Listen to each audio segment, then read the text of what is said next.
আসসালামু আলাইকুম নাহমাদুহু ওয়া নুসাল্লি আলা রাসূলিল কারীম আম্মা বা'দু ফাউযু বিল্লাহি মিনাশ শাইতানির রাজীম বিসমিল্লাহির রহমানির রহিম।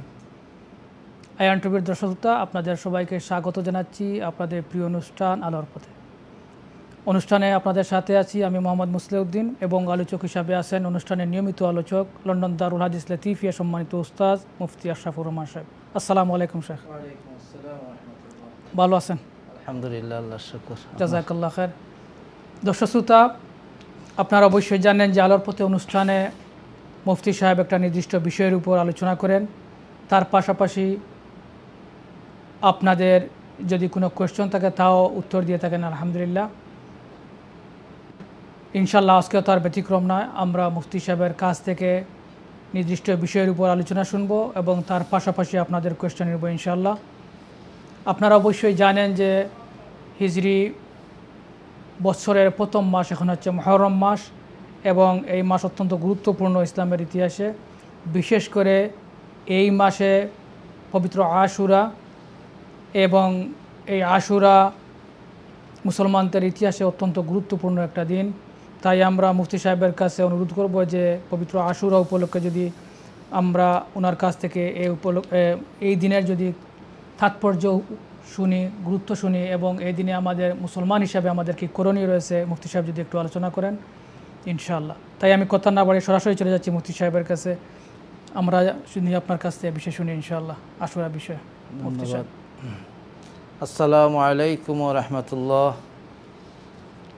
আলহামদুলিল্লাহি রাব্বিল আলামিন ওয়াল আকিবাতু লিল মুত্তাকিন ওয়া সাল্লাল্লাহু আলা সাইয়্যিদিনা মুহাম্মাদিন ওয়া আলা আলিহি ওয়া সাহবিহি ওয়া বারিক ওয়া সাল্লিম।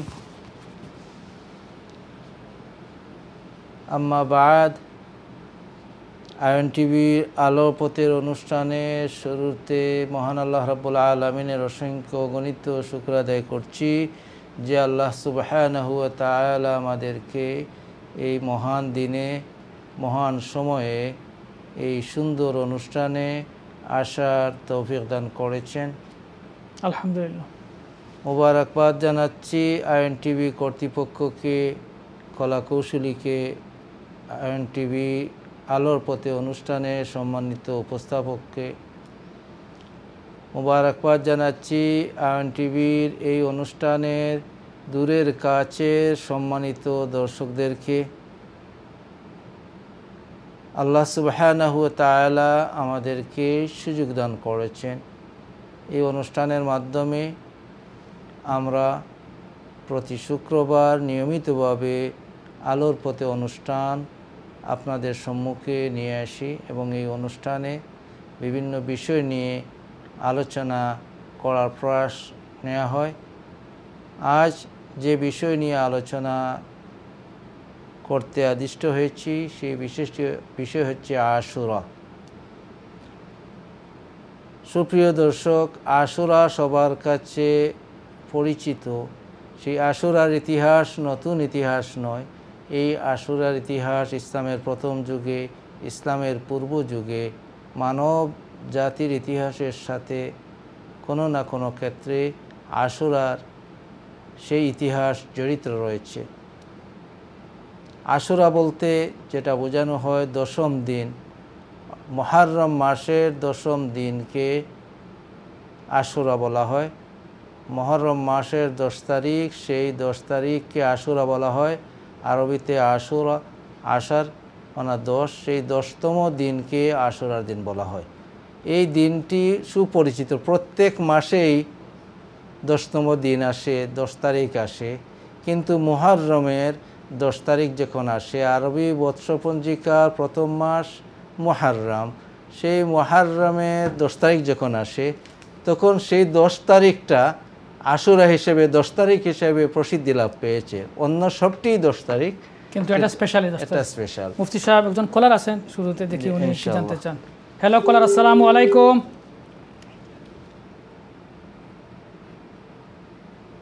কলার কেমন হয় আমরা হারিয়ে ফেলেছি, ইনশাল্লাহ আবার ট্রাই করবেন। জি মুফতি সাহেব। জি।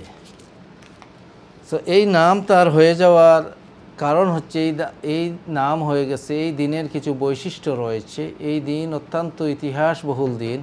অত্যন্ত গুরুত্বপূর্ণ দিন, যে দিনে আল্লাহ রাব্বুল আলামিন তার অনেক কুদরতের প্রকাশ ঘটিয়েছেন।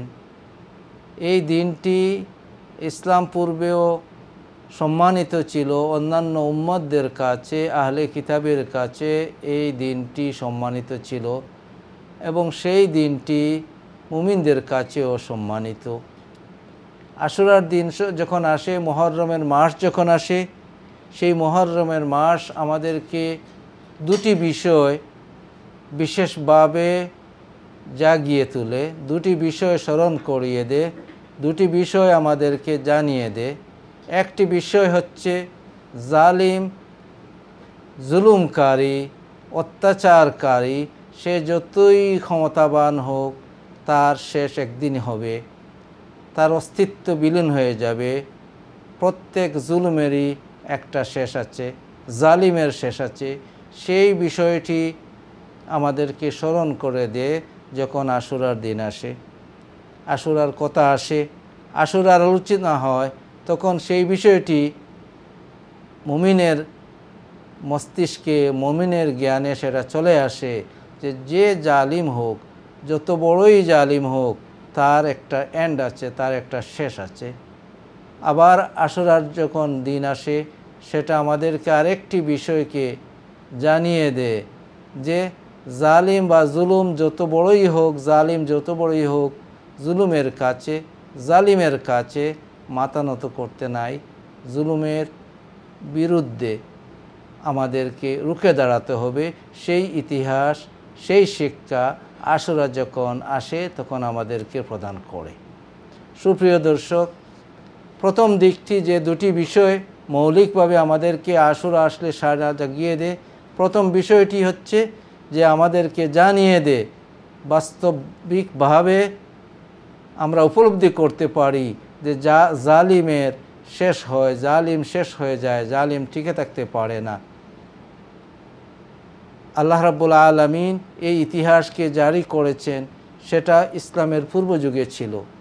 সেটা আমরা কিভাবে জানি? আমরা জানি হযরতে মূসা আলাইহিস সালাতু ওয়াস সালাম, হযরতে মূসা আলাইহিস সালাম আল্লাহ সুবহানাহু ওয়া তাআলা পক্ষ থেকে নবী এবং রসুল, উলুল আজম পয়গম্বর যারা ছিলেন, নবীদের মধ্যে অন্যতম যে সমস্ত নবী রসুল ছিলেন, তাদের মধ্যে হযরতে মূসা আলাইহিস সালাতু ওয়াস সালাম আল্লাহর পক্ষ থেকে আসমানি 4টি গ্রন্থ অবতীর্ণ হয়েছে। সেই 4টি গ্রন্থের মধ্যে একটি গ্রন্থ অবতীর্ণ হয়েছে হযরতে মূসা আলাইহিস সালামের উপরে। মূসা আলাইহিস সালামের উপরে তাওরাত নাজিল হয়েছে। মূসা আলাইহিস সালামকে আল্লাহ রাব্বুল আলামিন কালিমুল্লাহ উপাধি দান করেছেন। মূসা আলাইহিস সালামের সাথে আল্লাহ সুবহানাহু ওয়া তাআলা কথা বলেছেন তুরে সাইনায়। সেই মূসা আলাইহিস সালামের সময়ে ফেরাউন ছিল, যে ফেরাউন নিজেকে খোদাই দাবি করেছিল, যার রাজত্ব দীর্ঘদিন ধরে চলে আসতেছে। সে এমন এক পর্যায়ে পৌঁছিল, যে পর্যায়ে পৌঁছার পর সে নিজেকে রব বলে, উপাস্য বলে দাবি করল এবং তার রাজত্ব কায়েম করে নিল। হযরতে মূসা আলাইহিস সালাম জন্মগ্রহণ করলেন। মূসা আলাইহিস সালামের জন্মের পূর্বে ফেরাউন স্বপ্নে দেখেছিল এবং সেই স্বপ্নের তাবির সেই সময়ের যারা স্বপ্ন বিশেষজ্ঞ, যারা তাবির জানে, তাদের কাছে জিজ্ঞেস করেছিল। তারা তাবির বলেছিল। সেই তাবির জানার পরে সে সেই সময়ে যে সমস্ত ছেলে সন্তান জন্মগ্রহণ করত, ছেলে সন্তানদেরকে হত্যা করে ফেলত, যে বিষয়টি আল্লাহ সুবহানাহু ওয়া তাআলা কোরআনে কারীমে উল্লেখ করেছেন। কোরআনে কারীমে তার হাবিবে পাক সাল্লাল্লাহু আলাইহি ওয়াসাল্লামের মাধ্যমে আমাদেরকে জানিয়ে দিয়েছেন, কিয়ামত পর্যন্ত মানুষের জন্য আল্লাহ রাব্বুল আলামিন সেই ইতিহাসকে তুলে ধরেছেন।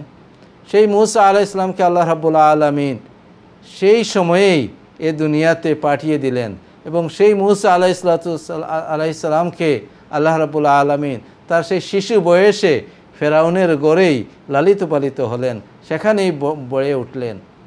শেষ পর্যন্ত মূসা আলাইহিস সালাম তিনি যখন আল্লাহর দ্বীনের দাওয়াত দিতে শুরু করলেন, দাওয়াত দেওয়া শুরু করার পর সবচেয়ে বড় শত্রু হয়ে গেল, যে খোদাই দাবি করেছে সেই ফেরাউন। শেষ পর্যন্ত মূসা আলাইহিস সালাম আল্লাহ রাব্বুল আলামিনের হুকুমে তার এরিয়া ছেড়ে তিনি যেতে বাধ্য হলেন, হিজরত করতে বাধ্য হলেন। যখন হিজরত করতে বাধ্য হলেন, তিনি হিজরত করছেন, তিনি চলে যাচ্ছেন ফেরাউনের অত্যাচারে। আল্লাহ রাব্বুল আলামিনের নির্দেশে ফেরাউন পিছে চলল। শেষ পর্যন্ত ফেরাউন যখন নদীর সম্মুখে গিয়ে পৌঁছিলেন, আল্লাহ সুবহানাহু ওয়া তাআলা মূসা আলাইহিস সালামকে নির্দেশ দিলেন তার হাতের মধ্যে যে লাঠি আছে সেই লাঠি দিয়ে পানির মধ্যে, সেই সমুদ্রের মধ্যে আঘাত করার জন্য। যখন তিনি আঘাত করলেন, আঘাত করার সাথে সাথে আল্লাহ রাব্বুল আলামিন মূসা ইসলামের মুজিজা প্রকাশিত হয়ে গেল, তাদের জন্য রাস্তা হয়ে গেল। আল্লাহ রাব্বুল আলামিনের হুকুমে মূসা আলাইহিস সালাম সেই দরিয়া ক্রস করে দিলেন। আর ফেরাউন অনুসরণ করতে লাগলো। সে যখন মাছ দরিয়ায় চলে গেল তাদের অনুসরণ করে, সেই জায়গায় আল্লাহ রাব্বুল আলামিন ফেরাউনকে ডুবিয়ে মারলেন। শুধু ফেরাউনকে নয়, বরং ফেরাউনের সেই অনুসারীদেরকে সহ, তার দলবল সহ আল্লাহ রাব্বুল আলামিন ধ্বংস করলেন। এই যে ফেরাউনের ধ্বংস হলো, এই যে জালিমের ধ্বংস হলো, সেই ধ্বংসলীলা হয়েছিল এবং সত্যের জয় হয়েছিল। হজরতে মূসা আলাইহিস সালাম এবং তার অনুসারী, তার উম্মতগণ পার হয়ে গিয়েছেন এবং ফেরাউন তার দলবল সহ ডুবে মরেছিল। এই আশুরার এর সময়টি ছিল এই আশুরা, যার কারণে এই আশুরা 10ই তারিখ, মুহররমের 10 তারিখ ছিল। যেই দিনটি ইতিপূর্বেও মূসা আলাইহিস সালামের পূর্বেও এই দিনটি সম্মানিত ছিল। এই দিনে অন্যান্য ঘটনা ঘটেছে, কিন্তু আমরা যে মৌলিক দুটি বিষয়ে আলোচনা করতে চাচ্ছি, একটি হচ্ছে যে হযরতে মূসা আলাইহিস সালামের ঘটনা। যেই ঘটনার থেকে আমরা যে শিক্ষাটি পাবো, সেই শিক্ষাটি হচ্ছে যে প্রত্যেক জালিম, সে যতই বড় হোক না কেন, তার যতই পাহাড় পরিমাণ তার সম্পদের অধিকারী হোক, তার ক্ষমতার দর হোক না কেন, তার একটি শেষ আছে। তার পরিণতি যেটি, সেটি অত্যন্ত ভয়াবহ। সেই শিক্ষাটি আশুরার দিন আসলে আমরা গ্রহণ করতে পারি। আশুরার আলোচনায় আমরা সেটি পেয়ে যাই।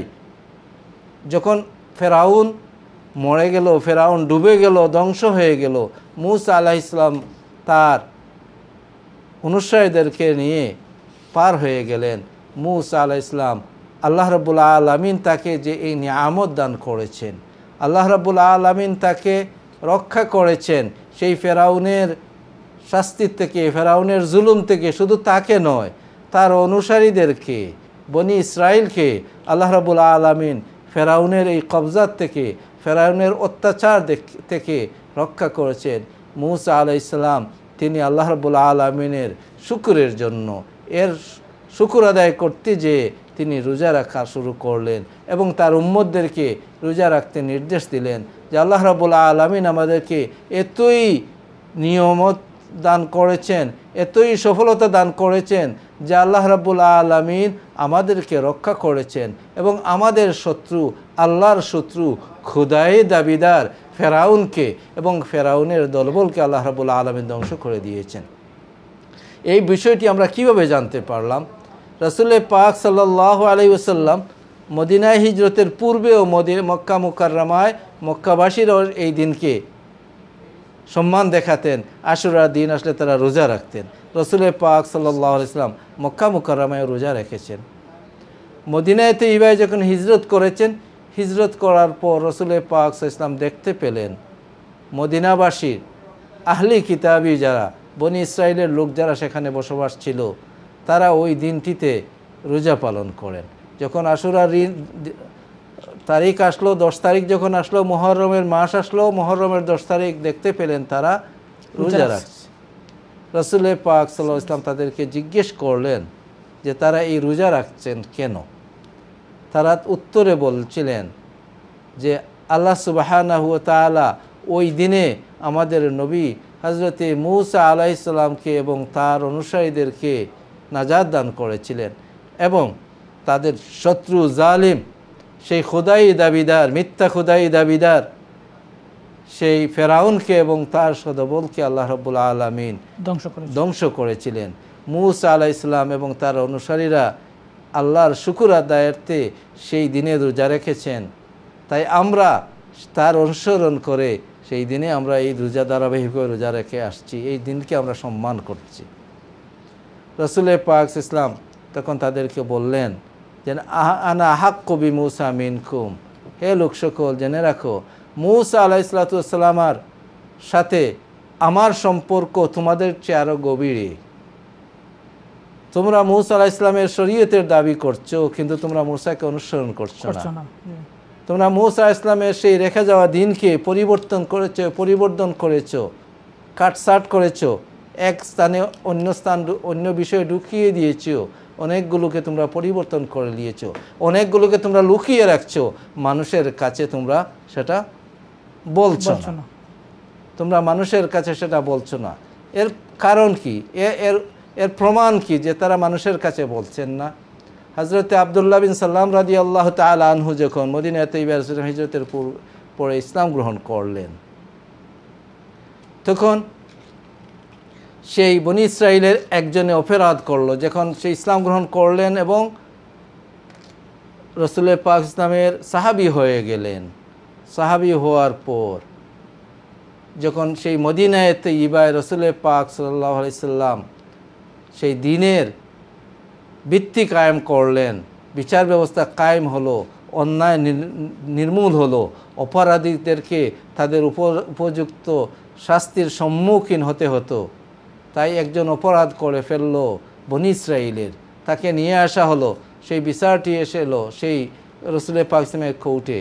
সেই বিচারে যখন বলা হলো যে সেই বিচারটি করবেন কিভাবে, তখন রাসূল পাক ইসলাম এই সময় জানিয়ে দিলেন যে তোমরা তোমাদের তাওরাতকে নিয়ে আসো, তোমাদের আসমানি কিতাব সেই মূসা আলাইহিস সালামের কিতাবকে নিয়ে আসো। তোমাদের কিতাবে যেভাবে এই অপরাধের শাস্তি বলা হয়েছে সেইভাবেই শাস্তি দেওয়া হবে, আমরা বিচার করব। যেহেতু তোমরা মুসলমান নয়, তোমাদের উপর ইসলামের সেই শাস্তি প্রযোজ্য আমরা করব না। তোমরা যে ধর্মের বিশ্বাসী, তোমাদের ধর্মের সেই আহলে কিতাবের তাওরাতের বিশ্বাসী যারা, তোমাদের তাওরাত অনুযায়ী আমি বিচার করে দেব, বিচার করে নাও। সেই বিচারের বিষয়টি যখন আসলো, নিয়ে আসা হলো তাওরাতকে, এবং তারা বলল রাসূল পাক ইসলাম যে শাস্তির কথা বললেন তারা অস্বীকার করলো যে সেটা আমাদের তাওরাতে নেই। যখন তাওরাতকে নিয়ে আসা হলো এবং তাওরাত তিলাওয়াত বলতে দেওয়া হলো, হযরতে আব্দুল্লাহ বিন সালাম রাদিয়াল্লাহু তাআলা আনহু তিনি ছিলেন সেই তাওরাত বিশেষজ্ঞ, তিনি আহলে কিতাবী বড় আলেম ছিলেন, আহবার ছিলেন। যখন তিনি ইসলাম গ্রহণ করেছেন, তিনি ইসলাম গ্রহণ করার পর মজার কথা হচ্ছে তিনি ইসলাম গ্রহণ করার পর তিনি রাসূল পাক সাল্লাল্লাহু আলাইহি সাল্লামকে তিনি জানিয়ে দিলেন, আরজ করলেন, ইয়া রাসূলুল্লাহ আমার সম্পর্কে আপনি সেই তাওরাতের অনুসারী বলে যারা দাবি করছে তাদেরকে জিজ্ঞেস করুন, বনী ইসরায়েলকে জিজ্ঞেস করুন। তার উত্তর হচ্ছে যে ওরা কীভাবে জিনিসগুলোকে পরিবর্তন করেছে সেই বিষয়টি পরিস্ফুট হওয়ার জন্য। এবং তিনি মুসলমান হয়ে গেছেন এই সংবাদটি তাদের কাছে পৌঁছার আগে তাদের লিডার টাইপের মানুষদেরকে জিজ্ঞেস করা হলো আব্দুল্লাহ ইবনে সালাম কেমন মানুষ। তারা অত্যন্ত প্রশংসা করলো এবং বলল আমাদের মধ্যে সবচেয়ে জ্ঞানী ব্যক্তি, বড় আলিম হচ্ছেন আব্দুল্লাহ বিন সালাম রাদিয়াল্লাহু তাআলা আনহু। তারপর যখন আব্দুল্লাহ ইবনে সালাম রাদিয়াল্লাহু তাআলা আনহু তার ইসলামের কথা প্রকাশ করে দিলেন, তখন তারা বলে উঠল যে আমাদের মধ্যে সবচেয়ে আরজাল, সবচেয়ে নাউজুবিল্লাহ সবচেয়ে নিকৃষ্টতম ব্যক্তি হচ্ছেন ওই ইতিপূর্বে ইসলাম তার প্রকাশিত হওয়ার আগে তার সম্পর্কে মন্তব্য করা হচ্ছে তারা। তাই তাদেরকে ডাকা হলো আব্দুল্লাহ ইবনে সালাম রাদিয়াল্লাহু তাআলার সম্মুখে। তারা যখন এই বিষয়টি আসলো তখন তারা হাত দিয়ে ওইটাকে স্কিপ করে চলে যেতে চাইল, ডেকে দিল এবং এই বিষয়টি শাস্তির যে বিষয়টি বলা হচ্ছে সেটিকে তারা লুকিয়ে যেতে চাইল। তখন আব্দুল্লাহ ইবনে সালাম রাদিয়াল্লাহু তাআলা তিনি বললেন যে ইয়া রাসূলুল্লাহ ওই হুকুমটি কিন্তু ওই ইবারতের পড়ে রয়েছে, তারা ওইটাকে ছেড়ে যাচ্ছে, হাত দিয়ে ডেকে দিয়েছে। তখন হাত ছড়ানো হলো, দেখা গেল যে এই শাস্তির কথা রাসূল পাক বলেছেন সেটাই সেই তাওরাতের মধ্যে এসেছে। সেই তারা যখন বলল যে ইয়া রাসূলুল্লাহ আমরা ওই দিনকে উদযাপন করি, আমরা রোজা রাখি। মুসা আলাইহিস সালামের অনুসারী হিসেবে তিনি রোজা রাখতেন। রাসূল পাক সাল্লাল্লাহু আলাইহি ওয়াসাল্লাম জানিয়ে দিলেন, আনা আহাক্কু বি মুসা মিনকুম, তোমাদের থেকে মুসা আলাইহিস সালামের সম্পর্ক আমার অধিক। কারণ মুসা আলাইহিস সালাম হচ্ছেন আল্লাহর জলিলুল কদর, অত্যন্ত সম্মানিত রসুল নবী, এবং রসুল পাক সাল্লাল্লাহু আলাইহি ওয়াসাল্লাম মুহাম্মদ রাসূলুল্লাহ সাল্লাম তিনি নবী। তাই রসুল পাক সাল্লাল্লাহু আলাইহি ওয়াসাল্লাম সেই সময় নির্দেশ করলেন সাহাবা ইকরামদেরকে যে তোমরা রোজা রাখো এই দিনে, এবং রসুল পাক সাল্লাল্লাহু আলাইহি ওয়াসাল্লাম নিজেও রোজা রাখলেন। পরবর্তীতে যখন রমাদানের রোজা ফরজ হয়ে গেল, তখন সেটাকে এভাবে রসুল পাক সাল্লাল্লাহু আলাইহি ওয়াসাল্লাম সাহাবাদেরকে রাখার জন্য নির্দেশ প্রদান করেননি, কোনো কোনো রিওয়ায়াতে এসেছে, এবং তিনি না রাখতে নিষেধও করেননি। অন্যান্য হাদিসে এসেছে তিনি এনকারেজ করেছেন, এবং মুসলিম শরীফের হাদিসে এসেছে যে আশুরার রোজাটা রয়ে গেল তখন আর ওয়াজিব হিসেবে নয়, মোস্তাহাব হিসেবে, অত্যন্ত ফজিলতের রোজা হিসেবে। সুপ্রিয় দর্শক যারা এই অনুষ্ঠান দেখছেন, আগামীকাল হচ্ছে আশুরা 10 তারিখ মুহররমের, আজকে হচ্ছে 9 তারিখ মুহররমের। যারা চান এই মুহররমের রোজা রাখতে, যারা আজকে রেখেছেন আলহামদুলিল্লাহ, কালকে 10 তারিখে রোজা রাখবেন, এবং যারা রাখার ইচ্ছা আজকে রাখেন নাই, মুহররমের 10 তারিখ রোজা আগামীকাল আপনি আগামীকাল রোজা রাখতে পারেন। কারণ আশুরার রোজা 10 তারিখে রোজা রাখলে রসুল পাক সাল্লাল্লাহু আলাইহি ওয়াসাল্লাম ইরশাদ করেছেন যে আল্লাহ সুবহানাহু ওয়া তাআলা দরবারে আমি আশাবাদী, আশুরার রোজা সেই নফল একটি রোজা, সেই রোজাটি 1 বৎসরের গুনাহকে আল্লাহ রাব্বুল আলামিন ক্ষমা করে দিবেন। সেই গুনাহ বলতে সেটা সগীরা গুনাহকে ক্ষমা করে দেওয়া হয়। আর সেই রোজা যিনি পালন করবেন, রোজা যিনি রাখবেন, সেই রোজাদার ব্যক্তি তার অন্তরে যদি সেই রোজাকালীন সময়েও তাওবা এসে যায়, আল্লাহ সুবহানাহু ওয়া তাআলার কাছে তার জীবনের বড় বড় অপরাধের জন্য ক্ষমা চেয়ে নেয়, তাহলে সেটা সেই গুনারও কাফারা হয়ে যাবে। তাই আশুরার 10 তারিখের রোজা আগামীকালকের রোজা, এবং এই রোজার সাথে উত্তম হচ্ছে 2টি রোজা রাখা, অর্থাৎ এই রোজার সাথে আরও একটি রোজা মিলিয়ে রাখা। তাই যারা আজকে রেখেছে নিশ্চয়ই তারা আগামীকালে রোজা রাখবেন ইনশাআল্লাহ, এবং যারা আজকে রাখেন না এবং রাখার ইচ্ছা, তারা আগামীকালকে আশুরার রোজা রাখবেন, এবং সম্ভব হলে আগামীকালের পরের দিন 11 তারিখে তার সাথে মিলিয়ে আর একটি রোজা রেখে নেবেন। সেই 2টি রোজা একসাথে আশুরা রাখা সেটা উত্তম। মুফতি সাহেব, অনেকে অনেক সময় প্রশ্ন করেন যে শুধু কি আশুরার দিন একটা করে রোজা রাখা যায়, যে শুধু যদি উনি শনিবার আগামীকাল রাখেন? আর শুধু একটি মাত্র আশুরার রোজা রাখা যায়। এখন রোজা রাখার কথা এসেছে আশুরার রোজা, রসুল পাক নাম পালন করেছেন আশুরার রোজা, একটি রোজাই পালন করেছেন।